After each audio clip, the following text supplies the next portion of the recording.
Bé, Les volves d'aquella neu és una novel·la, en principi juvenil, perquè té uns protagonistes juvenils, que s'articula en principi sobre dos espais. Dos espais, un als Alps francesos i l'altre a Benifondo, que seria una comarca del País Valencià, pot ser més particularment de la Marina. Els dos espais són perquè els alumnes, els jovens, fan una experiència iniciàtica als Alps francesos. Allà coneixen un espai verge, net i molt pur i molt cuidat, i quan arriben a Benifondo es troben justament amb tota la pressió urbanística que ja hem passat i que pot tornar. Es troben tota la pressió urbanística i sobretot una pressió sobre un terreny concretament que afecta un dels protagonistes juvenils.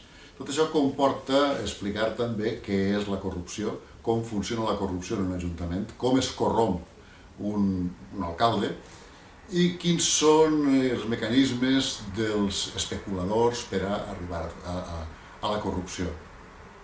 Davant de tot això, els jovens han conegut als Alps un savi, un personatge que va estar al maig del 68 i que d'alguna manera els ensenya, els explica que moltes voltes les aspiracions que pareixen impossibles acaben sent possibles de guanyar-se.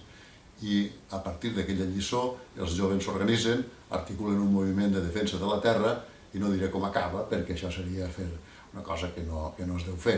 En fi, en principi és això, però també hi ha amors iniciàtics, hi ha personatges que ensenyen a altres personatges, parla dels jovens, però parla també de l'exemple d'alguns majors que també ensenyen i d'alguns jovens que també donen un exemple als majors perquè aprenguem a ser una miqueta més conscients i a defensar una miqueta més les nostres terres.